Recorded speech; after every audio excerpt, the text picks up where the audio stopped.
Hello everyone, this is the video tutorial on the blog post that Jon Peltier is going to be sharing on his website about how to build cycle plots using dynamic arrays. So you will be learning how to build this using dynamic arrays, and this is called the cycle plot. Very useful to understand the seasonality of your data, okay? And also very useful if you have a lot of years of data and you want to put them into a very small space. In this case, the cycle plot is your friend, and we're going to be using dynamic arrays. And a little bit of a walkthrough through the workbook once you download it is you got the contact information of Jon. And thank you, Jon, for the opportunity for me to share how to build cycle plots using dynamic arrays. So you can contact us or either on our emails or LinkedIn. Then you have a sheet tab called completed, where you actually gonna see the whole thing put together very nicely, and I hope very organized for you to learn. Okay, and then the last sheet tab is your turn for you to do it on yourself after reading the blog post and also checking out this video tutorial, which I hope is very useful and didactic for you to practice. Okay. So, and we're also going to be using this where I'm going to be creating it from start, okay, from scratch.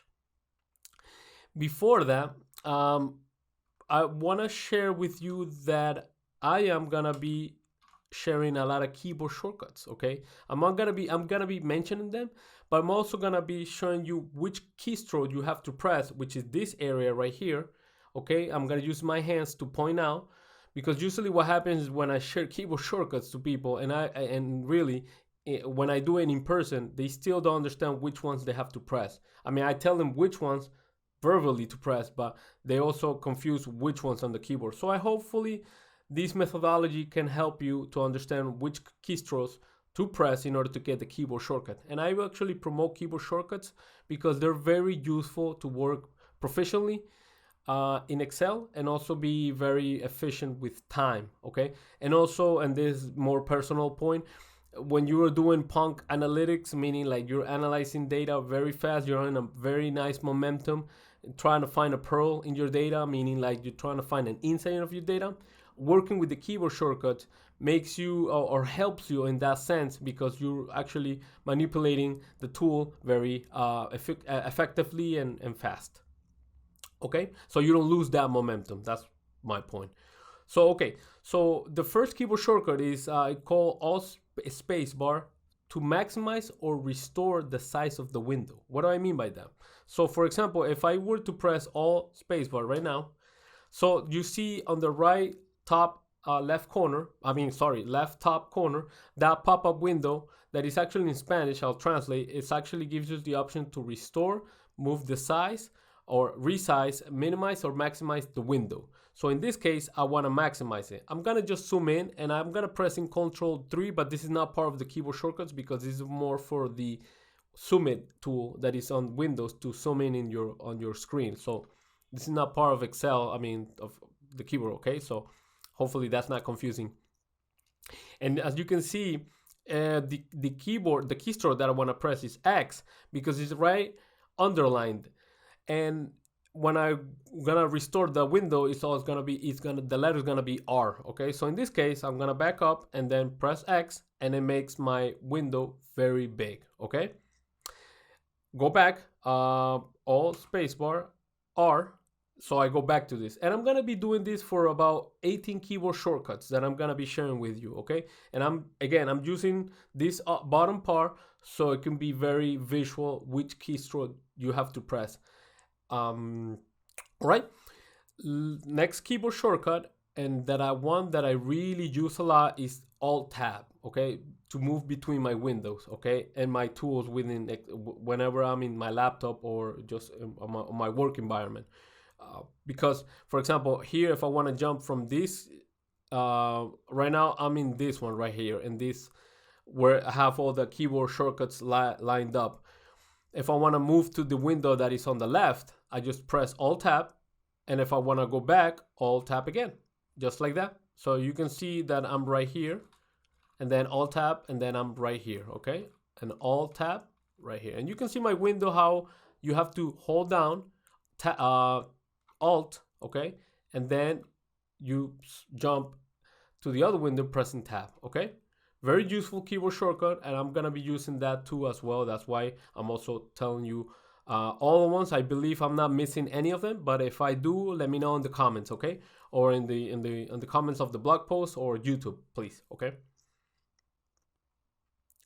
I think next keyboard shortcut is actually just to move around the pages, okay, of your worksheet. Is because when I go right here, and you will see that if I do Control Page Up, actually you will see right there that I moved to the Sheet tab completed. If I want to go back, your turn. If I want to move like sort of backwards, you press Control, but you have to hold it down, Page Up. If you want to move forward, so to the right of your worksheets, then you press Page Down. But you need to hold down Control, the keystroke Control, okay? Think of these keystrokes as sort of the clutch on your keyboards, sort of like the same clutch that you do when you drive standard, your car, automobile. I hope standard is the word, but in Spanish we call mechanic when it's mechanical, okay? Think of these are like the clutch of in order to that you have to press it down and then to press another keyboard in order to get the action that you need. All right, so I think we're on Control arrow and Control arrow up and down. Why? Because if I go back to here, and if I want to analyze my data really fast, meaning like, okay, what data am I working on? Okay, so I see a year of I see, and let me just share one more trick, okay? Which is actually, where is it? I think I moved too fast. So this one right here, which is Control minus Control plus to zoom in, okay, in Excel. So to zoom in, so for example, I'm gonna go to this one and I'm gonna do Control Alt plus sign. See, I'm zooming in within my own window, okay? Why is this useful? Because now you can, increase and, more legibility. Now I'm gonna analyze what data am I working on. So I have a column that says the year of the data, perfect. And I see that it's organized 86, 86, and then you have the 12 month of year 86, and then it starts again, 187, perfect, and then 88, well, okay, and then where's this ends? So this is where you need actually the other keyboard shortcut that is actually right here, which is Control Page Down.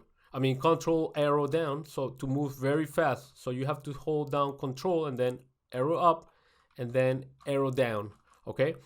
And here, actually what I'm just checking is I have a complete set of data where actually year 1997 ends with December as well as the other years, okay? This is very important because for Cycle Plus and for the way that we're gonna build it, we have a complete data set.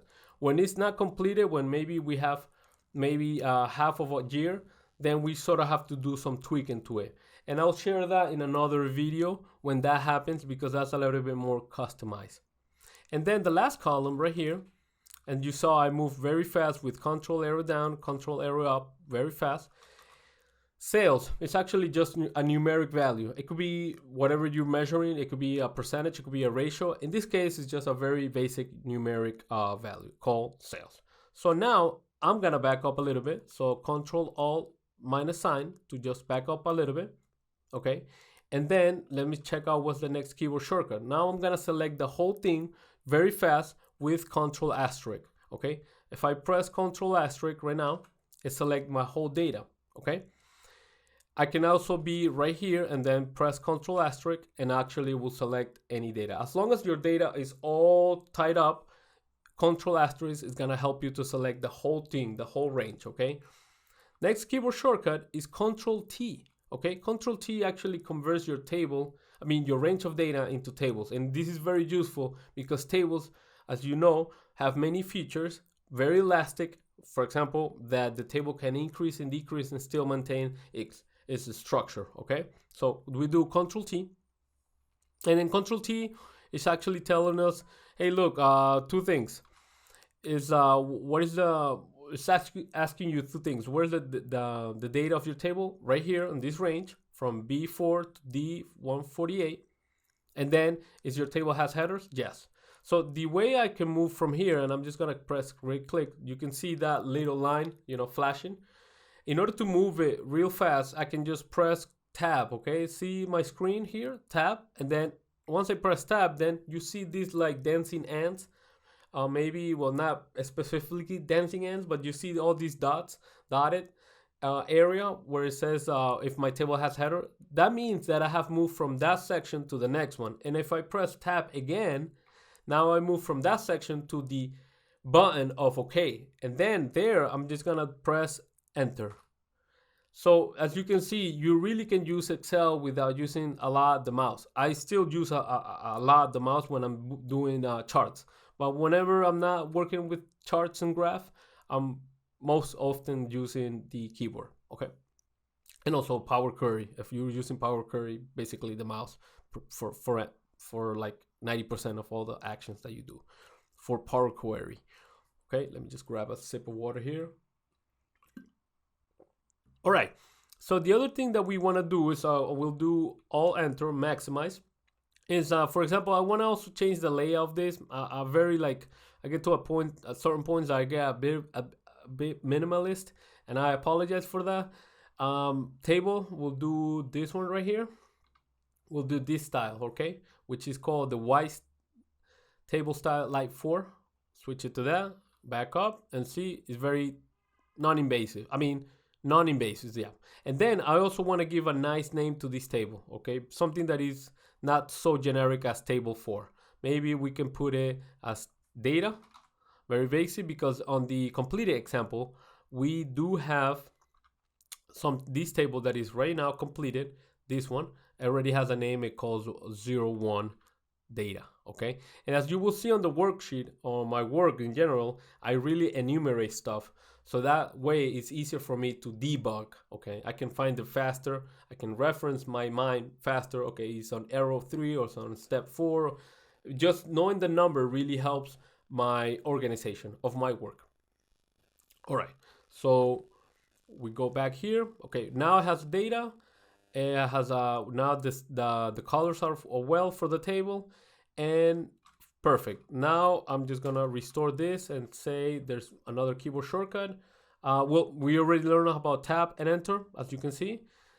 Maybe we can go to the next one, which is shift, control shift, and arrows, meaning that is very useful when you want to select a range of data. Select it, okay? Not mean to move it or navigate, just to select it. So what do I mean by that? So I'm gonna go back to this one, go right here, completed. Okay, and I'm just gonna move with my arrows right here, and this area I want to copy it because I don't want to type it and lose time there. So I just want to copy this part. So what I'm gonna be doing here is actually gonna press shift, control, arrow, and that's how you select data. Okay, data that is adjacent. Okay, that is like tied up. Okay, again, I'm gonna repeat myself: control, shift, right arrow, and now I'm gonna copy it. I think everybody knows control copy.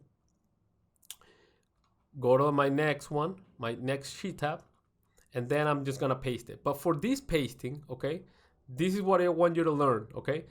We're gonna be jumping into the next keyboard shortcut, which is Control Alt V V Enter, okay?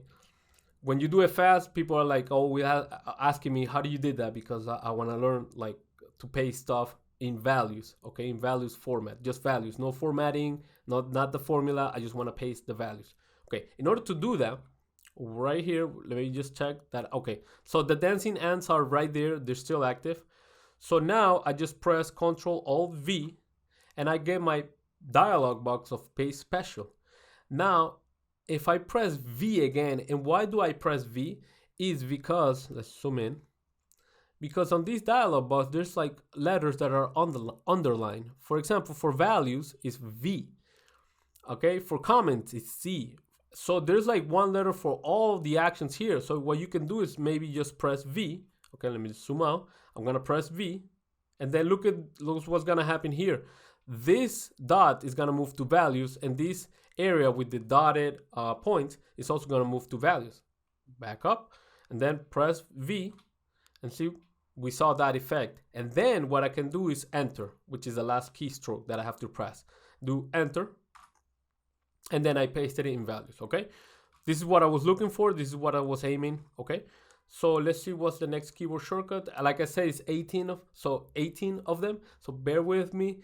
I know I may be sharing a lot of info, but okay. So this is the part of the zoom in, zoom out. I think I got ahead of myself. So again, so if you got here, you press Control Alt O. So maybe I messed up there. So you have to hold down Control Alt and plus sign or minus sign. So maybe we can fix this and just say the other keyboard shortcut that you have to press down, and here is this one. So a little bit of a heads up and a little bit of a plug here. I'm working on a keyboard shortcut course on myself, so I can share for others. It's also going to be in Spanish and in English. So that's why a little bit of a plug here, and I apologize. So maybe we just fix this on live. I apologize for that. I shouldn't have been doing this, but you know what? It's part of the tutorial too. I like imperfect tutorials because they show a human side to it. It's not like all perfect for this. Okay, so just fix it here so it can be more clear for everybody. Perfect. So that's the keyboard shortcut for zooming in and zooming out. Okay, again, Control Alt, zoom, zoom out, zoom in. Okay, so now let's just check out tab. Okay, tab is gonna be needed. You'll see why. Okay, so first of all, I'll show you why, because, and we're on 11 and there's 7 more. Bear with me, please. We're gonna start. After that, you're not gonna see more of my screen. Maybe yes, maybe no, but I really wanted to share keyboard shortcuts because it really help you be more proficient with Excel. Okay, so first thing we need the first array. Okay, and also on the blog post I refer us to array 1, so it's very simple for me to just refer something instead of maybe a more longer description. And what I mean by that is that I first need to get I think I'm gonna have to need control. Maybe it's because, okay, there. So we, you know what happens, I got confused a little bit there because I work with a Spanish keyboard and also with an English keyboard. And this one is the English version. I also have a Spanish version. So I forgot that, for example, in Spanish, you press Shift 0. But for this one, we need just press the equal sign. So you have to press less, a keystroke last. Okay, for perfect. So here what we want to get is unique. So as you can see, I just typed uni, but then I move with my arrows and then I hit tab to autocomplete because sometimes I'm being lazy, I'm being efficient. I think that the guys from Guy in a Cube say that a lot, right?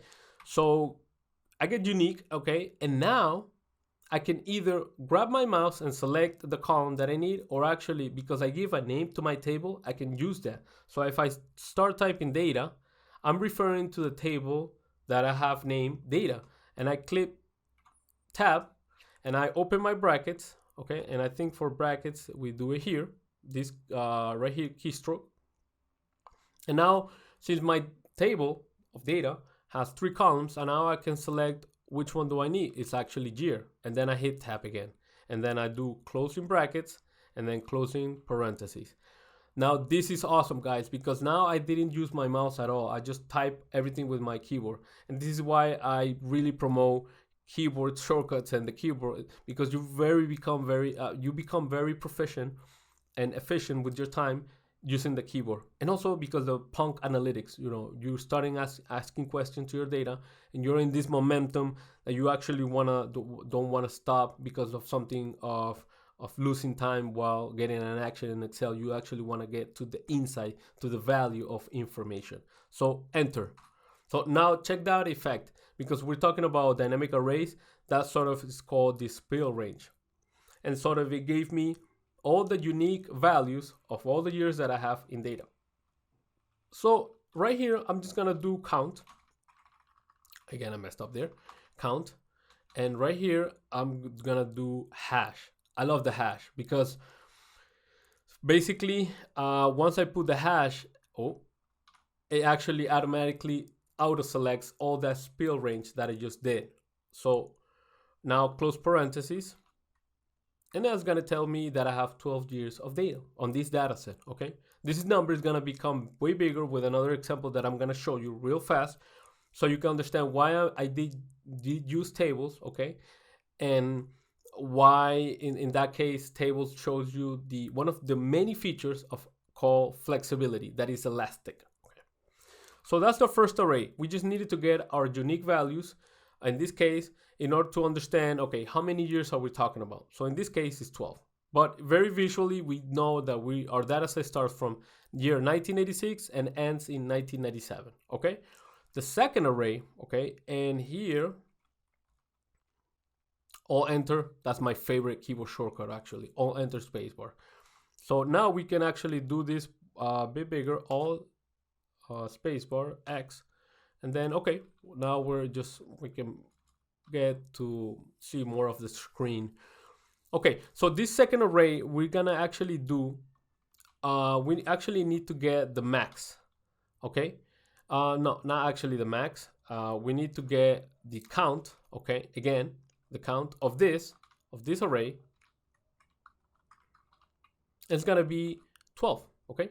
So this array is very important because it's sort of like the backbone to the other arrays. It's actually the one that all the other arrays based their reference or their calculations on, okay? That's why it's very important. And what I need here is sort of an array that goes from number 1 all the way to a specific number that I'm not gonna tell right now, but basically that it gives me all the data sets, all the numbers possible in order for me to plot the cycle plots, because the cycle plots have a special sort of characteristic that the data needs to be organized in this way in order to be plotted, okay? So I get this, think of it as a parameter 12, or actually because I have 12 years of data, and I'm actually gonna multiply it by 12. Once I do that, and the reason multiply is by 12 is because we have 12 months in a year. Enter. Now I know that I have 144, so my range of my array has to be from 1 to 144. So now I'm just gonna do sequence, another dynamic array function. I'm gonna wrap that up and then close it here, and then boom, I get from 1 to 144. Again, you know the keyboard shortcut. Let me just maybe, control arrow down, control arrow up, control arrow down, control arrow up. Okay. Ooh. Right. So let's just close that because I pressed F1. Okay. So for example here, this is not perfect. We're gonna fix this, but in order to see why it's not perfect, we need to do array number 3. So here we are actually gonna use a special function, because here what we want is sort of an array that goes from 0 to 12, 0 to 12, 0 to 12, and we want that cycle to be repeated as many times as needed depending on the number of years of our data. So in this case, since I got 12 years of data, I wanted this cycle to be repeated 12 times. Okay, so the function that we want here is actually the mod function. Okay, let me just grab a sip of water. Okay, so we go and grab mod, tab to autocomplete, and actually if you can see the description, it says it gives you the remaining, okay, after a number or a value is divided by a divisor. So the number, okay, that we're gonna be using is actually this one right here, this array. But we're gonna, since we're working with dynamic arrays or spill ranges, we have to put the hash one, that's the first step, comma, and my divisor is actually gonna be the number of years. So we do count, and then we do count of this array. Okay, and then we close down mod. Once we hit that, look what's gonna happen. So we see 1 through 11, and then 0, then 1 through 11, and 0, and 1 through 11, and again, all the way to the bottom, okay? But it's not perfect, and I'll tell you why it's not perfect. Because if I were to right here put just a checkup, and then do equal sign sequence, I want 12 rows with my sequence function. And now if I were to do a COUNTIF of how many times these numbers are being repeated, theoretically I should be getting 12 times because I have 12 years of data, okay? So I do my COUNTIF right here. I go to my range, which is this one, because we're working with dynamic arrays again, hash. I assume that you know dynamic arrays. So if not, go ahead and check out the theory behind them, about the new function, and also about the theory of spill ranges on YouTube. Okay. Criteria is this range right here, hash, because it's also a dynamic array, spill range, and it gives me 12. So it should give me 11. I don't know why it's giving me 12. It should theoretically give me 11. Let's see what's happening here.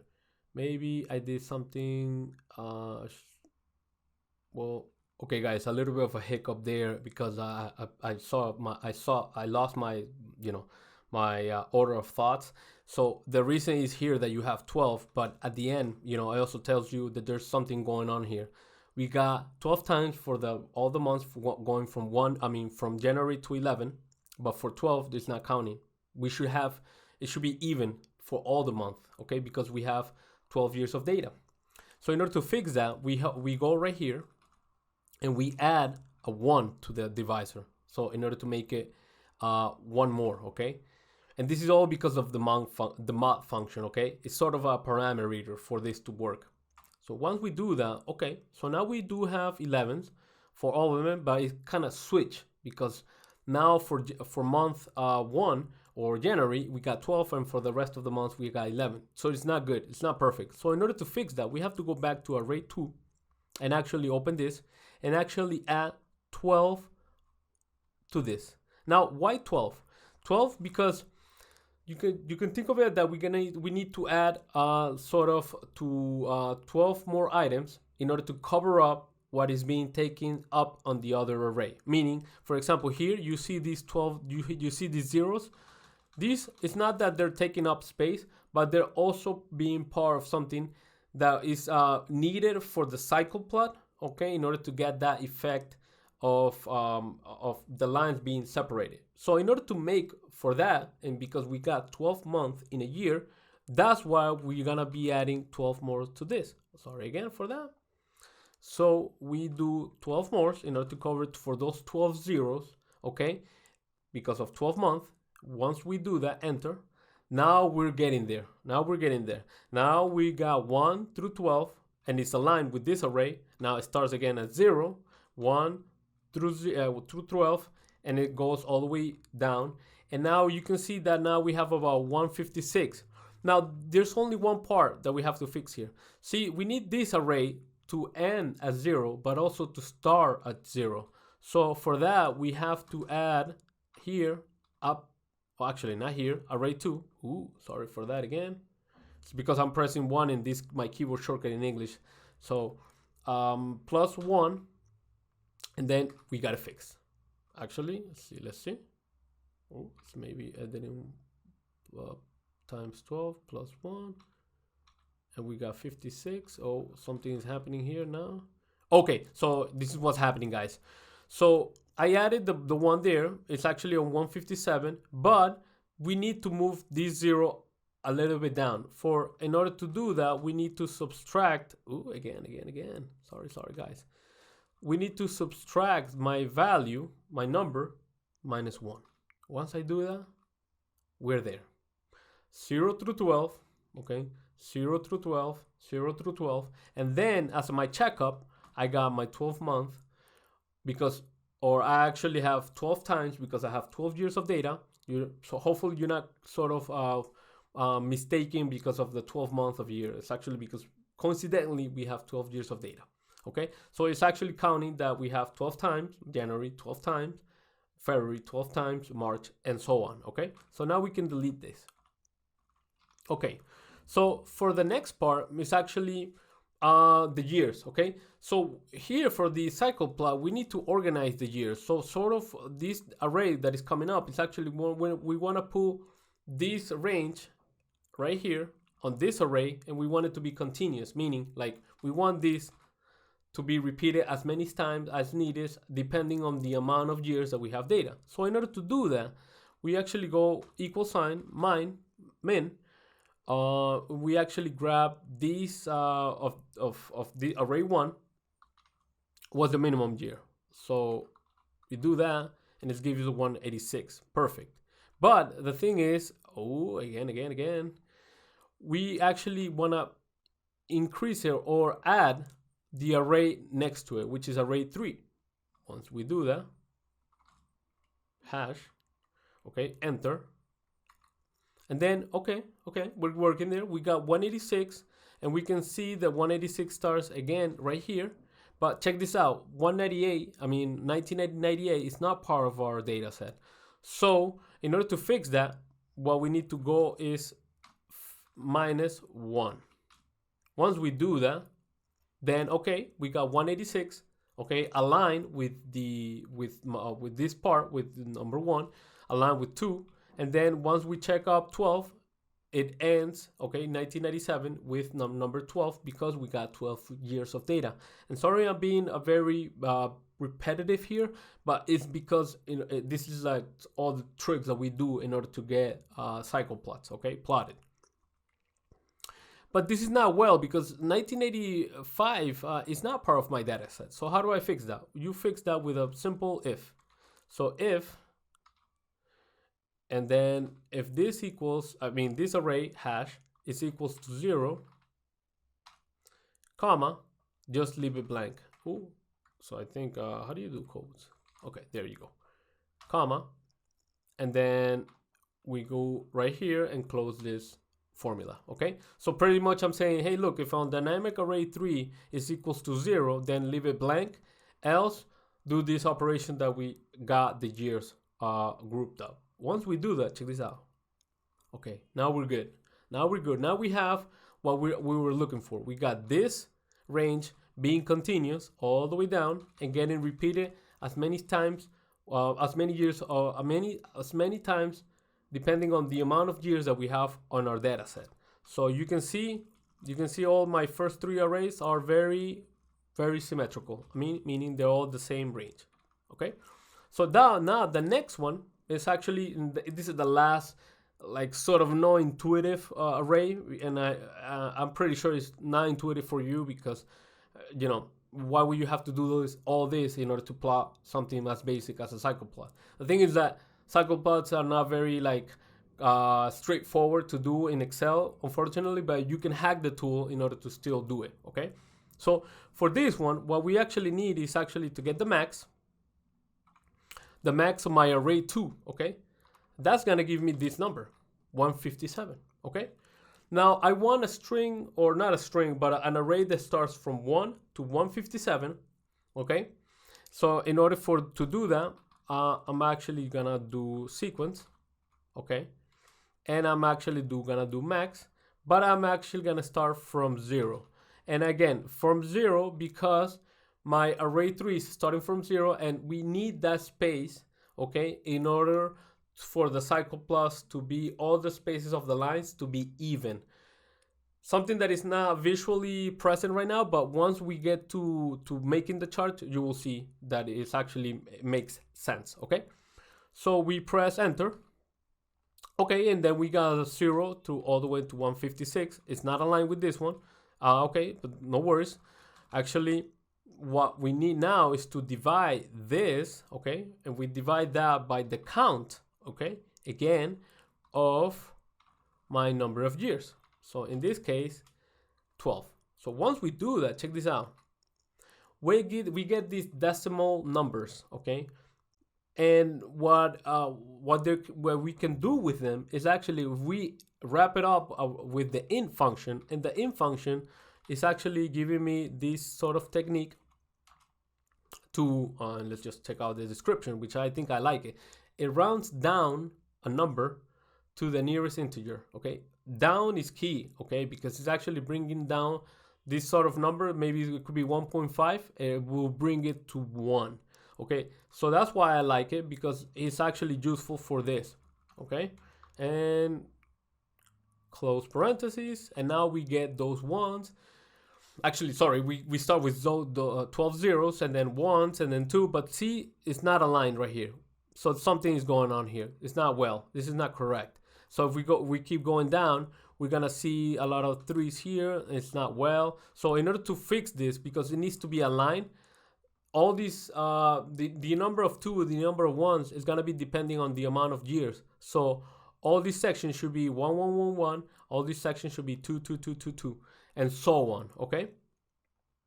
So in order to fix that, what we need to add is just to add to the divisor, we need to add up a 1, okay? Once we do that, just that, now we align it. Now it's perfect. Now we got 1, but we don't care about this one yet, but we can see that it's now aligned with the data set from the, with the previous array, sorry, which is array number 4, and see it's aligned. This is what we needed, okay? Now, okay, now we don't want it to start from 0. We don't need it. We need to start from month number 1, which is January. So we add up a 1 to this, and that's it. Now we have 1, 1, 1, 2, 2, 2, 3, 3, 3, and so on, okay? But in order to make these more, more identical to the previous array, number 4, what we do here now is just to grab an if and open parentheses and say, hey, look, if on this previous array, which is an hash, okay, because it's a dynamic array, if it's equals to blank, okay, comma, then leave it blank, okay, and then comma, and then close the parenthesis of the if. Once we do that, check this out. Now it's nice. Now it's perfect. Now we have the years. Now we have the month, and the number of the month is going to be repeated as many times as the years on our data sets. Okay, on the number of years in our data set. Okay, let me just grab a sip of water here. All right, so now the next 3 arrays are the ones that are going to be being plotted, but we needed all this in order to get the data organized. So because these arrays are depending on array 4 and 5, okay? But in order to get 4 and 5 in this way, we needed these sort of helper columns, okay? Now, at the end of the video, I'll show you a bonus, okay? I'll tell you right now. The bonus is to put all these formulas into one, okay? If you downloaded the file and you already you have checked out the file before checking out the video, then you already know what I did with the let function. Okay, so array number 6, it's actually just gonna be a sum if, okay? Basically sum if, you know, with multiple conditions. So now the sum if is gonna tell me, okay, what's the sum range? So because I told you previously that I gave a name to my table, I'm just gonna type data, open brackets,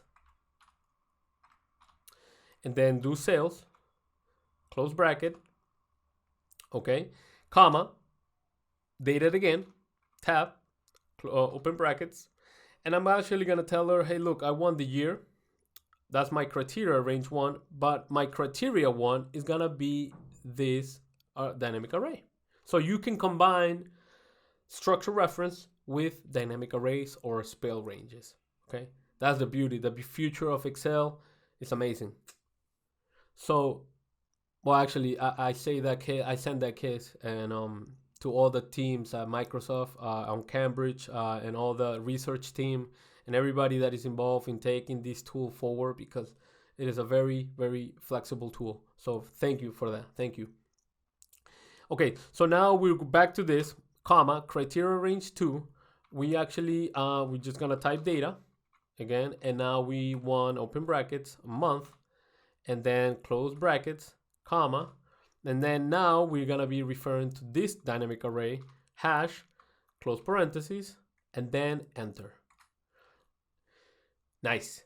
Now we got the 14 that is corresponding to January to 1986, which is this one right here. Now we have the 18, which is corresponding to January of 1987, which is this one right here, and so on. Now we can see 1988 is a 22, that 22, perfect. But the thing is that we don't want the zeros, okay? We don't want these zeros because they're gonna be affecting our chart. So in order to like sort of use a special function called NA, I'm actually gonna replace them. So in order to do that, I open my formula and I do if, okay? And now I'm just gonna tell her, hey, look, evaluate this dynamic array, and if it's blank, okay, case is blank, again, do NA. NA actually just returns the error value NA, as you can see there, that is a value not available. Okay, a lot of people hate that. I love them because for charts they're very useful. So open parenthesis, close parenthesis, comma, and then now we're gonna close our if formula, and there we have it. There we have it. Perfect. Now remember, now going back to keyboard shortcuts that I hopefully didn't got you overwhelmed, is I talked about Alt Enter spacebar. What did I mean by that? Okay, what I meant is because, for example, if you were to tell me this formula and I read it like that, I would be like, okay, I can understand it because I work with Excel every day. But if I can leave it in a more legible way that is accessible for anyone else who audit this, then I will do this. Okay, I actually will do space on this. You can do that, space here, space here, space here, and you can see that leaving spaces in between works because the ranges are still put in place. Now once I get to my comma, what I'm gonna do is Alt Enter. Okay, so maybe we'll do this. Put Enter again, Alt Spacebar, restore. Maybe we can put right here ourselves so you can see me. Oh, nice, we got it there. Okay, right here. Okay, we got it there. Okay, perfect. So you can see my hands going and doing this sort of or reorganizing of the formula in order to make it more legible. Okay, so Alt Enter is gonna start right here. We're gonna move to this comma, and I'm organizing it this way because if has 3 arguments. Okay, logical test, value if it's true, and value if it's false. So we do Alt Enter and then spacebar. So this is probably why a lot of people don't like this, because you have to do this for every break line that you put. But actually for me it's worth it because Alt Enter again and I align it. It actually helps you eventually when you have to audit the formula, and if you have to maybe explain it to somebody. I feel like when the formula is written downward, same as coding, it is more easily to read it, to understand it, to even also enhance it as well. So the same thing now happens with the sum if. The sum if now, and you can see that the ranges are still working because you can see all this color area hasn't been affected. So we press space and then we move all the way to the criteria range 1 and we press Alt Enter and then we align it with the first argument of the sum if. Okay. Now this is nice. We can leave it. We can leave criteria 1 with criteria 1. I mean criteria range 1 with criteria 1, and then passing that comma, we do Alt Enter, and then we align it with this one because this one is now criteria range 2 with criteria 2. So we can leave it like they match each other. Oh, sorry for that. That probably gave some nasty sound. So apologize for that. Space. Now we can actually do Alt Enter, and now we can move the closing parenthesis of the sum if, put it here, move ourselves a little bit in between of the last between the last parenthesis and the second to last, Alt Enter, and then this parenthesis, which is a black one. And check this out, when you see that I'm moving, like maybe I can press Alt 3. Look at that. Check that effect. For example, you can see the open parentheses being like getting bolded, like getting flashy, once I move it. That's nice because that tells me that this parenthesis is corresponding to the open parenthesis of my sum if. Okay, so maybe just a small thing that maybe a lot of people oversee, but I find it useful. That way it's an indicative that I have to close my formula here. So Ctrl 3 and then just Enter. Now if you see this, now that's more of a legible formula. Now that tells me, okay, J5 hash, if it equals to blank, give me an NA. If not, give me the value. So the same thing, you will do that for all these formulas, but I didn't do that because I wanted to, just go fast and not take too much time. And these ones were a little bit long. They weren't that big. But this one, for example, is a little bit long. For example, this one, so we can maybe, again, do it really fast. So just check out my hands, what I do here. So you can see that I do this and I sort of promoted it, but I'm really like promoting stuff that I actually do, not in vain. So here, spacebar, Alt Enter, and we can leave it up to that. So We know that this one is a little bit of a longer one. You can also leave space between your parentheses and your ranges. And yeah, and now the closing parentheses, Alt Enter, and now we can just see that this is a 3-part function, formula. Let's close that, I'm being going too fast. And F2, okay? So just an if, doing that, and then it goes and gives you the int, the sequence, max, and does all that operation. So, okay, so let's see what would be the other, we can maybe minimize this. And what will be the other one is gonna be control dot. Okay, we'll see control dot in a minute, but let's go back to our example. Alt spacebar and then maximize.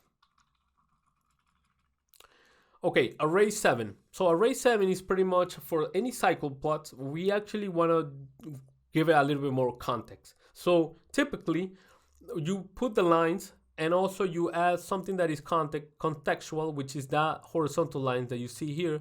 So you can also see what's the average, what's the year-over-year average of those of each line. That way you can see, you know, what's the seasonality more clearly, and you can see which month of all these years is the one that has the most sales. In this case, for example, you will see that it's actually June, okay? But we see that because the red line, the horizontal line is the tallest, okay? Comparing to the baseline of 0, okay? So in order to get this line, okay, we're pretty much averaging, okay, the values of this month among all those years. So in order to do that, we can actually do a little bit of a trick here. We just copy this. Yeah, really, just copy this. So we don't have to type it again. I'm also showing you that you can do that too. You know, highlight everything like this, you know. Copy it, put equal signs here, paste it, okay. Ooh, but we added an extra plus an extra equal sign, okay. So what the thing is that we're gonna replace this sum with an average. Really simple like that, okay. And then we're gonna take out the year. We don't need the year. We don't need the year. We can take out that. But once we do that, this gets messed up. So we could just align it again. Okay. And that's it. Now we get that 26. That 26 is the average of all these part right here. We can see that because you can see right here, it gives you the average of 26 and it's matching this number right here. Okay, perfect. But since it has 4 decimals, maybe we can just round it to 2. So we just need to put round to this, open parentheses, and then we can just say right here, comma, 2, close parentheses, and then enter.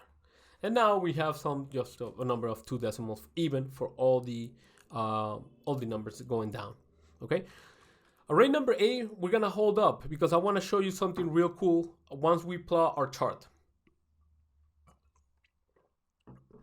All right, so we're all set to plot this. This is the array 6 and 7 are the ones being plotted.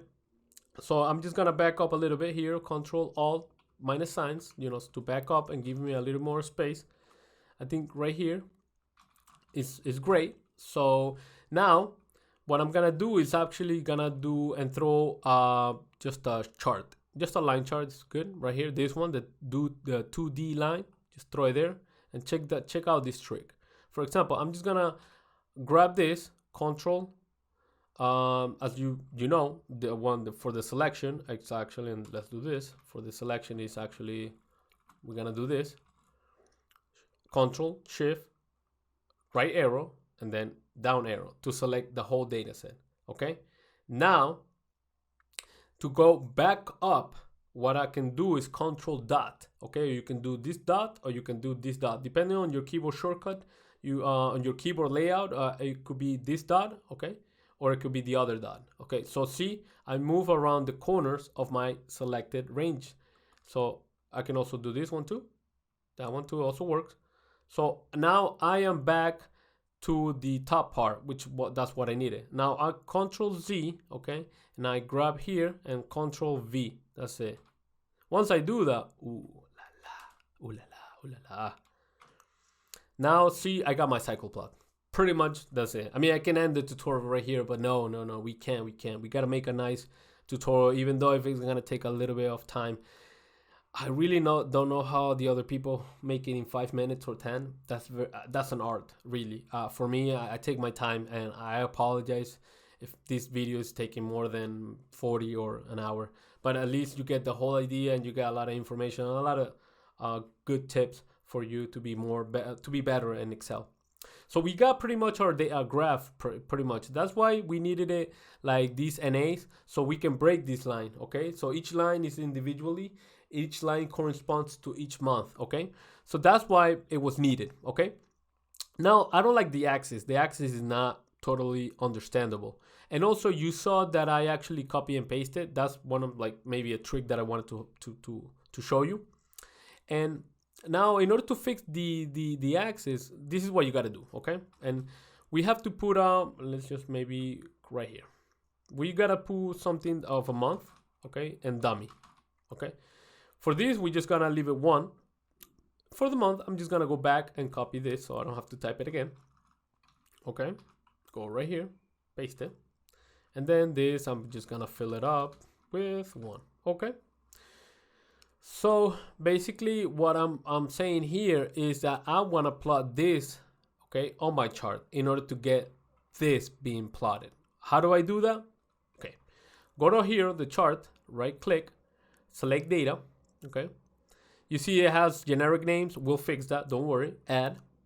We'll tell this one is actually, we're gonna tell him it's gonna be dummy, and we actually gonna plot all these ones for now. Okay, and then close this, and then okay, and then you see this line right here. That's the line that is being plotted. But what we can do now is Control-1. Okay, so this dialog box, the format data series, usually right here, plotted right here. But the thing is that you can also snap it out, and meaning like you can like take out from here. But the way to do that is you put your cursor, and you put your cursor when it's on a mode with all those arrows facing up like this, like that, okay? And you can actually, once you have that, you right click, okay? Right click with this, hold it down, and then snap it, okay?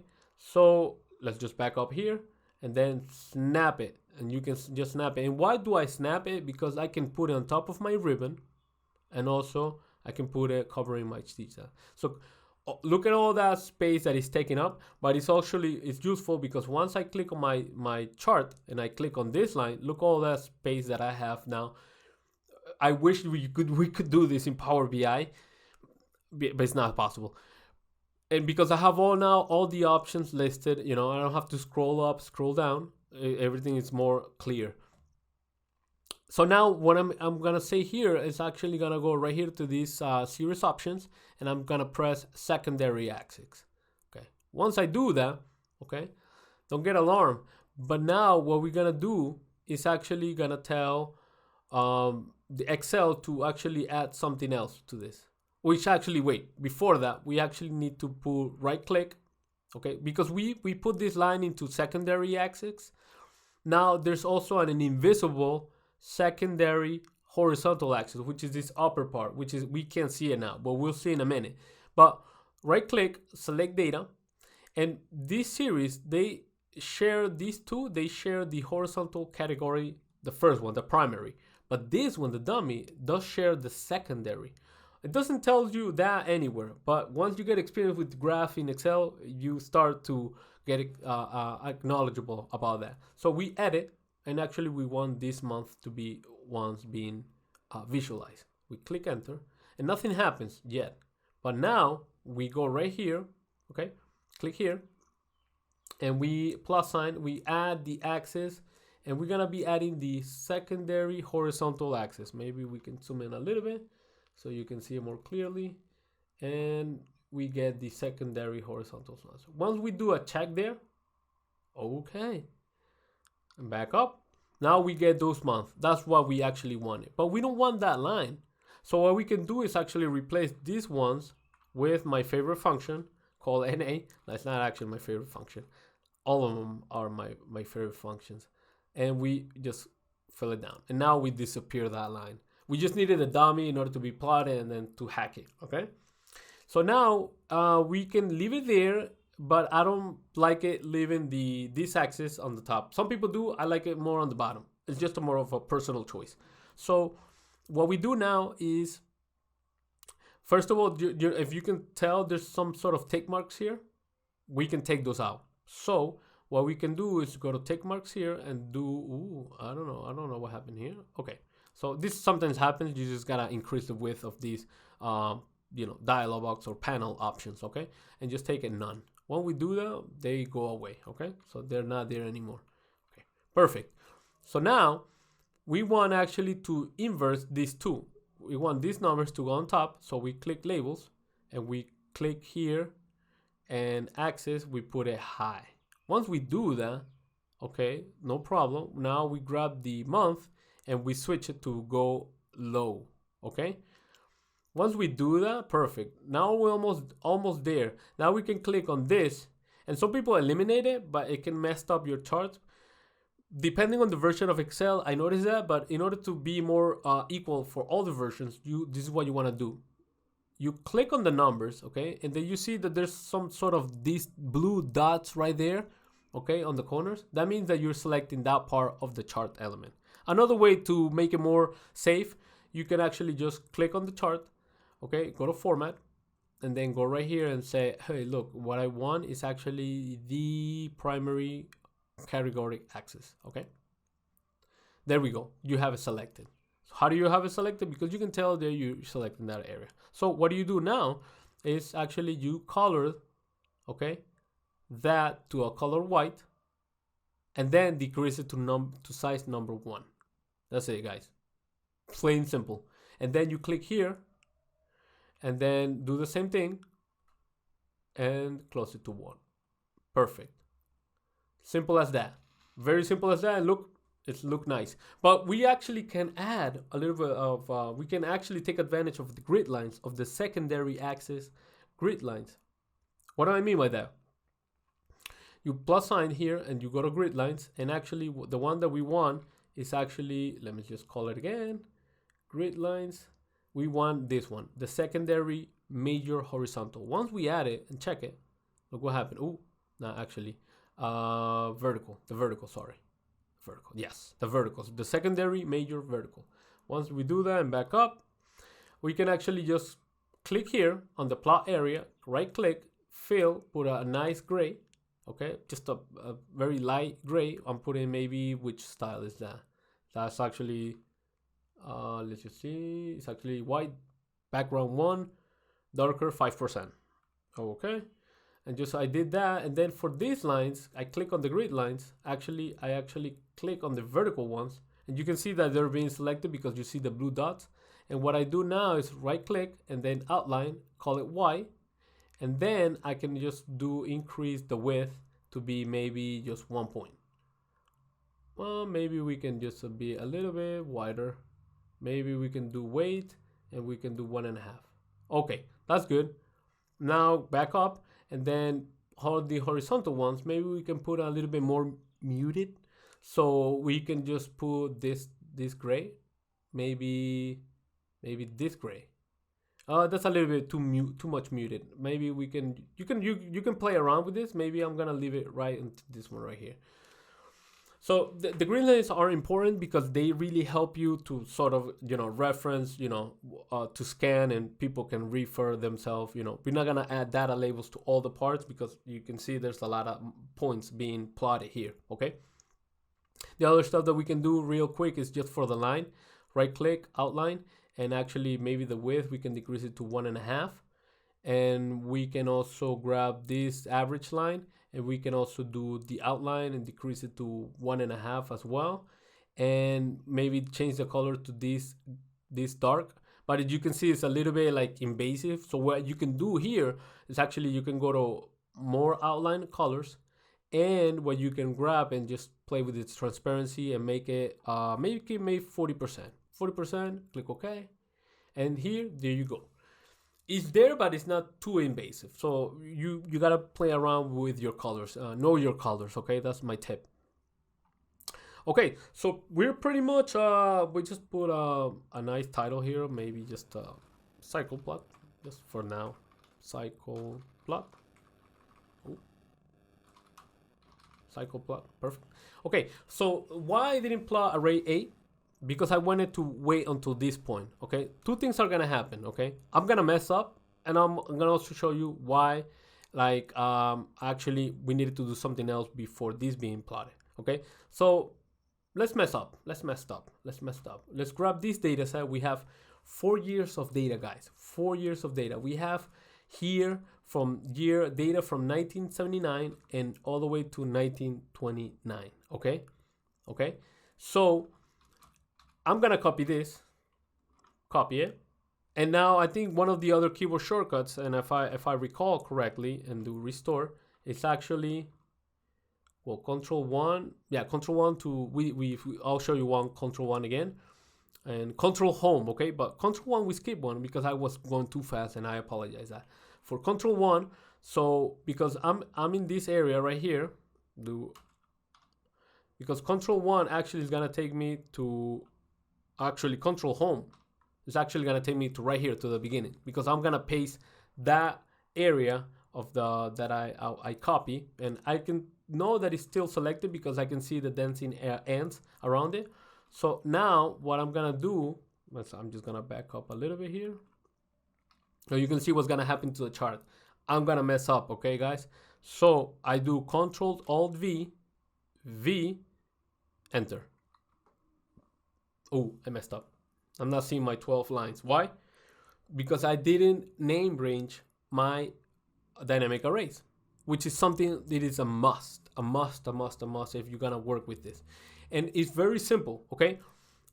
If you have a lot of arrays to be plotted, then you are gonna have to be named them, all of them. That might be the tedious part, but instead of process, it's very simple. What you need to do, okay? I'm just gonna zoom in here a little bit. And this messed up is on purpose, guys, okay? So I'm just gonna back up again, go back to my original formula. I think right here. Okay, so I backed up, and this is the other cool thing about tables. See, I put a lot of data. It expanded the table all the way until it ended. But since I Control Z to back up, then it actually readjusted itself automatically. And so I went back to my original plot, okay? But we're gonna do it again, don't worry. So now what we need to do is do dynamic array 6, okay? And then we're gonna do Control F3, and then actually we're just gonna tell her, hey, we want a new one. And usually the tip is, okay, you wanna position yourself right here at the beginning of the array that you're working on, okay? And then you're gonna call the dialog box, okay, right here, and then maybe Control 3, okay, and then do new. And then we're gonna do sales, just a basic name, because we already have sales for the completed version. And then the only thing that you have to do here, guys, is you need to add the hash. That's it. You just gotta tell her that dynamic array starts at K5, but in order to make it dynamic, I'm just gonna add the hash, and that's it.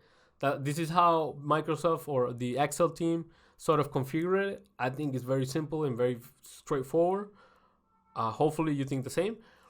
Click OK, and now close, back up, and now I'm gonna do the same one for array number 7, which is the average, the year-over-year average. So Control F3, new, and then I'm just gonna put average, and then here I'm just gonna put my hash and click OK.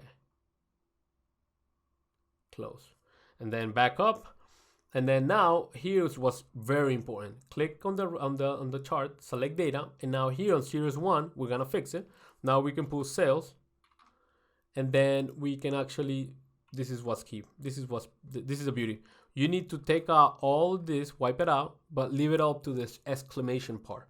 And now we press F3, okay? F3, this is important.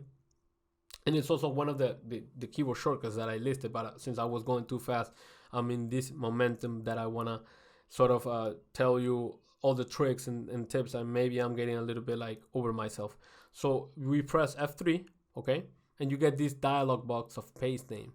So you can actually just click it here at sales and click OK. Click OK.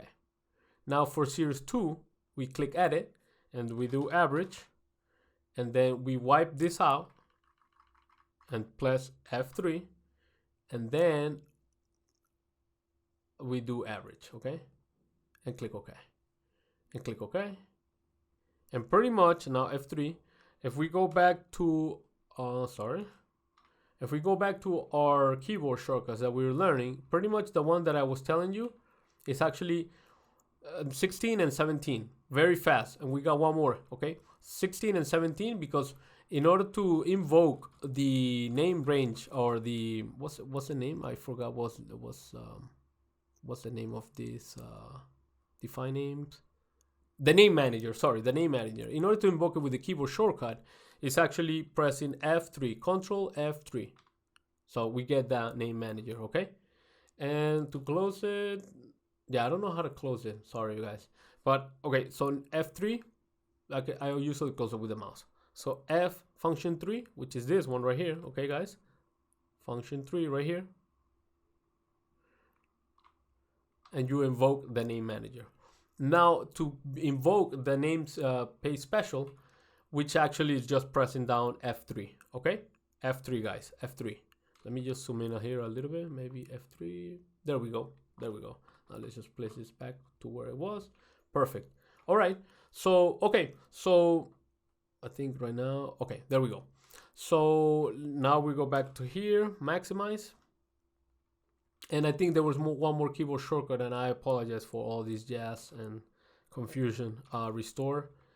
And then right here, I think it was Control 1. So Control 1 is actually the one that I was skipping, and I don't wanna do that. So pretty much what I'm saying here is actually, so you click here, okay? And then if you press Control 1, okay, Control 1, then you come up and pop up the options, okay? If you do that, for example, this line, and do Control 1, then you're popping out the keywords of the options of the format data series. So depending on where you click on the chart element, then Control 1, you actually invoke, or you open up the panel options, okay?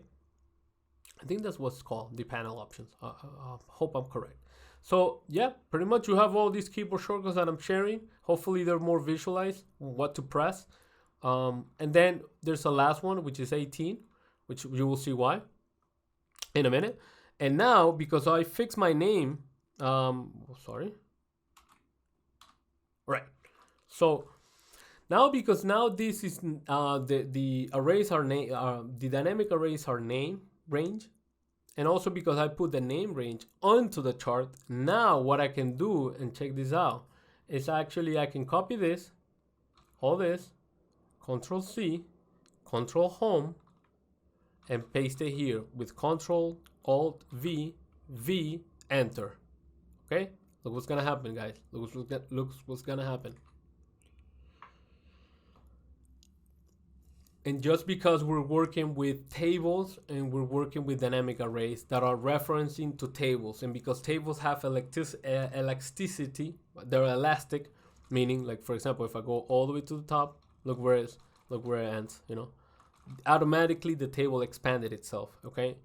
And also I have 41 years of data, as you can see, 41 years of data. And because my formulas are all built in a way that if you have more data, readjust please, then your plot will automatically adjust itself. So this is the beauty of tables, this is the beauty of dynamic arrays. And yeah, I hope you guys can see the value of all of this, because this is actually the future. We because of this, I mean, you can also do cycle plots with Power Query. Maybe I'll do a video with that, because I have done it. But with dynamic arrays, it's just more like, sometimes it feels more like practical, that you can do a chart based on formulas. Well, the organization of the chart, of the data, is worked with formulas and then being plotted, okay? So now I'm just gonna go do Control Z to back this up and get my original chart. Just wanted to show you that you know, we're working with 12 years of data, but then we did 41 years of data and still it was legible. You know, if maybe I do Control Y, I can also tell me rapidly that, okay, this data set, you know, have some sort of special effect, seasonality, that is like decrease, you know, on August and September, hits like a bottom line, you know, and then goes again up, you know. But apparently year over year, this data set is decreasing, going downward. You can tell too, by here, right here, you can see all these lines going downward. So there's some sort of downward trend to it. But you can see that overall on every month, actually on every year, on the month of August and September is actually where it actually hits the lowest and then goes back up again. Okay, so there's some sort of natural course on this, some seasonality that is happening. But with the cycle plots, it is very helpful to see it more clearly. Okay, so I'll back up here, then Control C to go back. If we were to analyze this data set, we can say, oh wow, okay, the sales are always going up on June on every year, and actually November and December sales are very, very low, very low. Okay, they're still increasing year by year, but they're very low overall on average. That will be the reading of this cycle plot. I mean, other stuff that of course we don't have the context to it. Okay, so the last array that I wanted to plot, okay, is this one. Okay, it's actually something nice to add to this, maybe just a beginning and end marker to the lines. Okay, what do I mean by that? It's actually just to say if, okay, the minimum of radius of this dynamic array, and maybe we can take this out right here, hash close parentheses equals to this dynamic array, then actually give me the value that is right here on array 6. Okay, else just put a NA for now, so you can understand this first part. Okay, so that's giving me the 14 actually, because this is the first number from all. Okay, the first number from all the section of January, which is all these ones. Okay, and then 21. But I also want to be plotted number 40, because I actually want to use this array to be the beginning and the beginning and the end for my markers. Okay, and then the rest, because I'm using NA, they're not gonna be plotted. So after this NA, what I do is I grab another if. Okay, if now max of this array equals the I5 hash, and now I tell her, okay, if that happens, give me K5. I can actually type it, else just give me NA and another parentheses. Ooh. And that will close the second if, and then another parenthesis will close the first if. Click enter. Now we got the 40 at the end, the 14 at the beginning, and then we get the 21 at the beginning, as you can see, and also we got the 52 here. That's what we want actually. This is a cool trick. Okay, now again, guys, and ladies and gentlemen, I can't have that. I mean, not me, because really I need something that if I come back to it, I need that is legible. Okay, so basically now I'm just gonna control restore and go back to the keyboard. Maybe the one that I want to promote more is this one. Okay, all enter spacebar, please.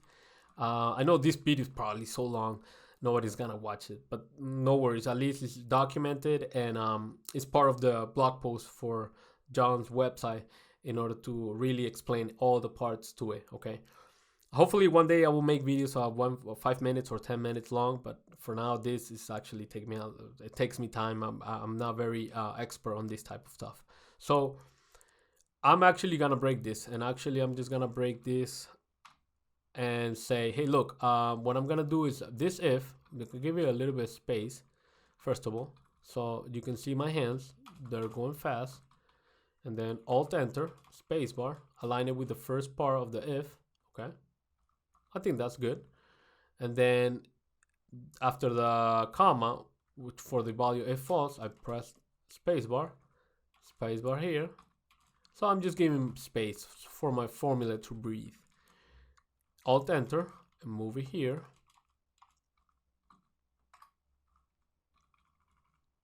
Alt Enter. Alt Enter, no Enter. So now you see, if we were to compare, you will have the other formula. You can have that is more of like coding, BBA code format.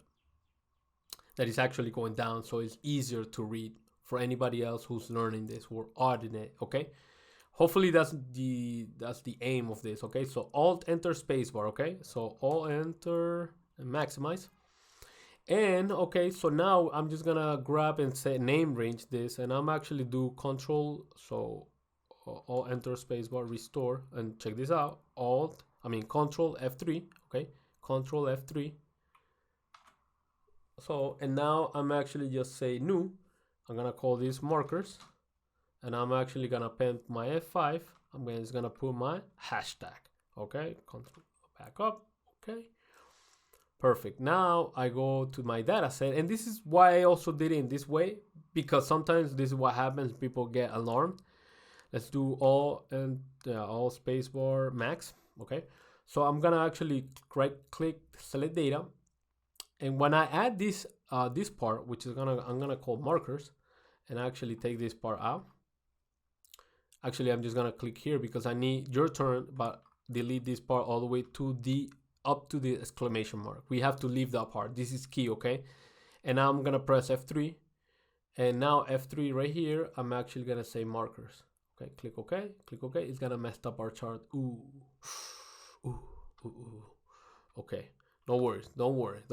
It's a quick fix. It's an easy fix, okay? And don't get alarmed. Right click, change chart type, and then deselect this option right here. That says secondary option. In order to get to that, you need to go right here. Once you do combo, you deselect that, and then boom. That's it. Back to where it was, okay? But then if you click right at the tip of any of the lines, then you know you're selecting that sort of line, but you don't see the markers. Now we call one of the keyboard shortcut that I skipped, sorry, Alt Enter, restore, and I think let's call it right here, Control 1, which probably is one of Jon's favorites, okay? And Alt Spacebar Max, okay? We right click here on the tip of this line, okay? Just make sure when you click it, okay? It's not helping. Okay. Ooh. Okay, right there. See, I also wanted to do it this way because in cases you're having a hard time to really selecting that part, you can also do this. Right click on the chart, left click, sorry, and then you go to format, okay, and then you go to the current selection. And right here, we actually gonna say we want the markers. Once you click there, it is gonna actually, and then back up, it's actually gonna select the data series that you want to aim at. When what you do is click on the left click on the chart and then Control 1. Once you call Control 1, then now we can actually just say, hey, look, I wanna go to these options and I wanna go to marker options, and I actually wanna put a built-in. You see those yellow squares? We wanna do circles. Maybe we wanna put borderline solid, and we might wanna do blue. It's fine. Maybe a little bit thicker, 0.1. Okay. And then fill, we can actually just replace it with a solid fill. We can leave it like that too, but I actually want this part. So we back up, and pretty much we can actually decrease the size. Okay, to number 4. And there you go, guys. That's pretty much your cycle plot. We're not done yet, but pretty much now you have this sort of beginning and end points. Okay. Now this is the thing that I do it this order, because if I do it, for example, if we copy again this data set, Control Home, okay, Control Alt V, Enter. Look what's gonna happen. It's not gonna look nice for this data set. Why? Because if you can see, the dots are colliding to each other. For example, you can see it right here. It's not nice. I mean, I don't like it. So that's why for when you have a lot of data, then you don't have to add the beginning and end markers. Okay, when you have a lot of data. Okay, so back up and Control Z and get back to my original formula. Okay, so now what's the only thing that is missing from this is 2 things. We need to add something, an axis title. This is always a must for your y-axis and your x-axis. Sometimes it could be, sometimes the x-axis could be a little bit obvious, but if you do this, you are being more of sort of a concerned designer for your charts and for your audience. Okay, so this is one of the probably the last tricks of this. Okay, and you'll see why. For example, if I wanna, if you can add the what's it called? You can add these sort of axis titles right here real quick, but I actually don't do that. Actually, what I do is actually just click on the chart, okay, and check this out. I click on the chart first, and then I go to my insert tab, and then I go to text, and then I get a text box. Once I have that upside cross, let's just zoom a little bit. You see it right there where it says chart area. Once I click there, check this out. I click there and I type sales, okay, and make it a little bit smaller. Now that becomes a chart element of the chart. Yes, no kidding. For example, how do I know? Because look, if I try to move it outside, I can. Boom, boom, boom. I can't. Like I'm trying to move it outside the chart area and it's not letting me. Okay. Why is this useful? Because now it becomes a chart element of your chart. Okay. And now I can actually plot it and customize it more freely than the other one. Okay. So I'll back up here and then I'll just do a little bit of formatting. Maybe call this color, which is the, what's it called? This one is right here, black text 1, lighter 35%. Okay, then the size we just gonna make it to 9. Okay, now here's the last keyboard shortcut. You can copy objects really fast. Instead of doing Ctrl Z, Ctrl V, you can do Ctrl D. Okay, that's why. And maybe, okay, Ctrl D, guys. Ctrl D. This is the last keyboard shortcut, and that's it, no more. And then go back to this. Alt Enter Restore. Alt Enter Maximize. And I click here, and then I press Ctrl D. I made a copy of it, and I know that it's not gonna take out from here. Take out from here. Take out. It's not gonna leave. So now what I'm gonna do here is I'm gonna leave it right in this corner. I'm gonna move my plot area a little bit up. You know, this is why I love Excel. You have this sort of customization that, you know, it's flexible. I don't know. I find it nice. And we align it here. We can put it right here. Okay. So maybe I'm just being a little bit picky here. And just do month. And that's it. Maybe just to differentiate, maybe we can just put this in italics. So maybe just go to home and click here and click here. And that's it, guys, pretty much. Okay. Oh, okay. This could happen. That's why you gotta be careful. You gotta press this, the text box that you want to format, and then click here. Okay. All right. So why is this? I did. This is very important because this part, since it becomes part of the chart element, now you can export this. And sorry, guys, I'm gonna be a little bit of a plug here, but I mean, really, Jon's adding with Peltier Tech 40. Look at this. This is phenomenal, man. Like, you have all these type of charts that he has developed the code behind it to being produced very fast. I actually use this in order to explore my data very, very fast. So if you were to check out Jon's add-in. It's called the I think it's the Peltier chart-in. I think it is. That's the name. And what I do, for example, when I'm gonna send something to PowerPoint, this is why I like it, because I'm gonna back up. I'm gonna click here, and because these elements are now part of the chart. Look, they also transfer. So now I click PowerPoint. PowerPoint opens up, and voila! I love it. You know, I love it because also if I make it this bigger, of course, then we have to play around with a couple of the settings here, but you can see now that sales is part of it, and see month, you know, originally they're not, but I made into. So this is the trick. And now you can also increase this to be more of a outline, and maybe the width. You can actually make it 3, maybe. Okay. And you can also make the markers a little bit bigger. Just click on one of the markers and then right click, and then, well, it's not actually selecting. Okay, right click, maybe format data point, And right here, you increase the size of the marker. But see, I'm just working on one and I don't want that. So that's why here, you just gotta maybe click here, go to that, go to marker. See, I did click it, but I didn't see that there's an option saying that I'm clicking there. But for example, now I know I'm gonna increase all of them at the same time. So now I'm making something more that is going to go on PowerPoint. Sometimes in PowerPoint you have to make things bigger, okay, bigger, and work some other stuff. So it makes you know, it makes sense on that size. You know, maybe you can decrease this. Okay, so see, we're trying to sort of mirror the chart that it was in Excel, but you can still play with the options. This is the cool thing.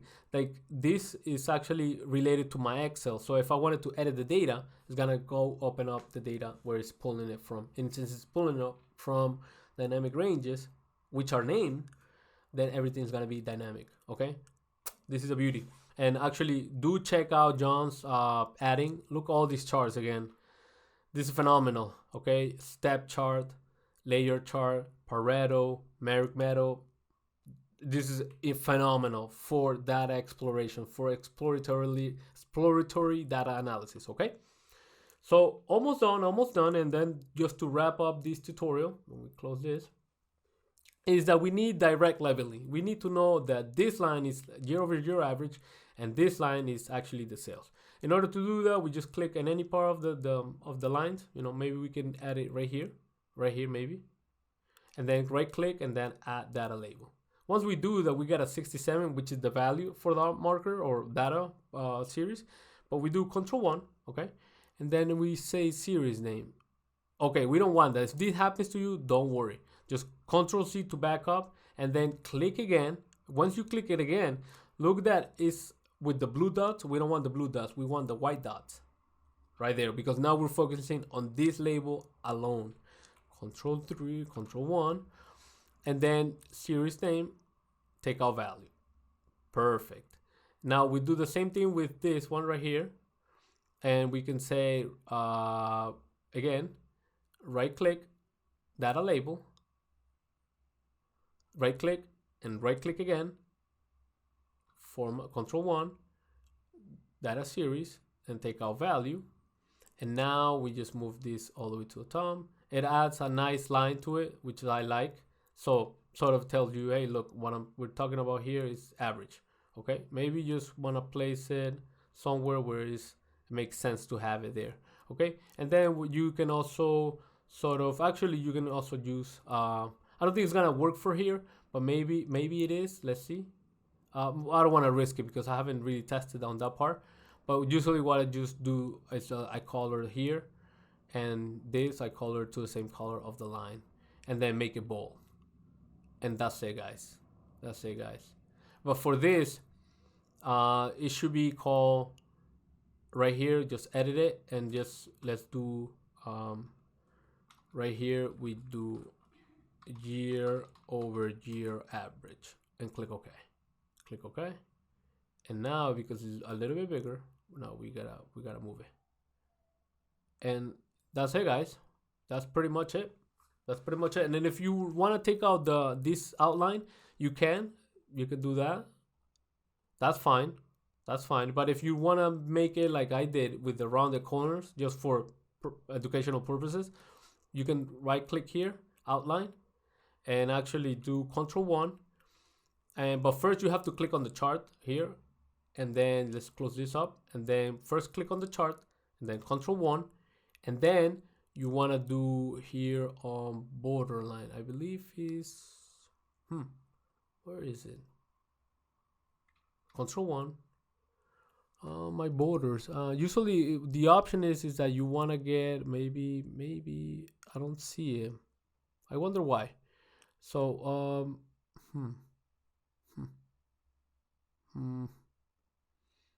trying to get to the option of here. I don't know why it's not letting me. It's got to be some reason why. Format chat area. I don't know why, but it's usually say that we wanted to maybe just I don't know why it's not letting me. It's interesting. Well, I guess I'm gonna have to leave that for homework, because really don't know. It should show up here that I want round the corners. which is not letting me. Really, I don't know why. Maybe I have messed up something here, but not really though. Nope, it's not that either. It's actually this part. Maybe it's because I added these text boxes and it's not letting me. But for example, if we go right here to completed version, right here, and then do Control 1. There we go. This is what we want. So round the corners, okay? So that's what we want, see? It couldn't look very like a boxy, or actually you could round the corners, and that's it. So maybe we can just find out what is it that I'm clicking there that maybe is chart area. Yeah, it's not popping up. You know, also I have the beta version of Excel, so maybe also that's not playing, that's not being friendly again too. It's getting a little bit buggy, Excel. It doesn't do it all the time, but you know, it can happen. This can happen, and I'm totally fine with it. All right, guys. So this is it. This is pretty much. I know this video was very long, but it's actually took my time to explain everything, and I hope that it's useful for you and that you can see that there's a lot of value with dynamic ranges. Okay, dynamic arrays, the spell range, the new functions. Okay. Just in case, before I end, I can't leave without just crediting Mike Gervin video, because actually his video, in where he explains this, how to get the 1112223 was elemental in order for me to get this trick, in order for me to land this cycle plot. Okay, and so you can check it out on that link. I'm also this file is gonna be shared, so you can go to that video too, click in there. Thank you, Mike. As always, you're instrumental to my work. And pretty much all this is saying all the functions that we worked on here, which is all of them. Oh, and the bonus. Okay, the bonus. If you stay all the way to here, now I'm gonna show you the bonus. The bonus is pretty much, is, you know, if you click here, you know that we did all these dynamic arrays. And you might thinking, well, I think my keyboard shortcut is not messing up. Maybe, I don't know what's happening. Okay, not messing up. I don't know what happened. It wasn't picking up my keyboard. So all these dynamic arrays are here. So you can see that, for example, we can put them all into one with the let function. Check that out. Oh, let's just close that. F2. There we go, guys. Let's just maybe we might have to zoom in to see that sexiness. Okay, check this out. I also, sorry for that sound. I also left the same name of the ranges, array 1, 2, 2, 2, so you can also follow along. But the same formulas that are plotted from column F to M is actually the same ones are plotted just into one let formula. So eventually, what you can do is that you can actually plot all this into one formula, and then you can also just switch this 6, which is the last part of the let, to say which one you're referring to of all these calculations. Okay, so pretty much if you say, well, I want 6 because 6 is actually my sales values, but if you switch it here to 7, you actually switch it to your average. And if you switch it to 8, then you are working with the first and last numbers, which are the markers. But then again, this is the beauty of it, because now instead of making all these columns, you can actually build it first and then compile it into a let, and then just have your table, then 3 columns, and then your chart. And that's it, guys. You can build your own template. I might build a nice template for people but when you do that, you also have to work out what happens if you don't have 1 year, you don't have complete data. And for that, it is possible, though you need to have some sort of hacking to it in order to be robust when that happens, and then if it doesn't happen. Okay, and that's it, guys. This is my bonus. If you stay all the way to here, I congratulate you that you listened to me for an hour. Sorry. And yeah, guys, enjoy, and thank you, Jon, for the opportunity to make this video, and that it will be shared on your blog post, on your website. Sorry. And Mike Gervin, thank you for actually the formula for the incrementer. Okay, bye bye, guys, until next time.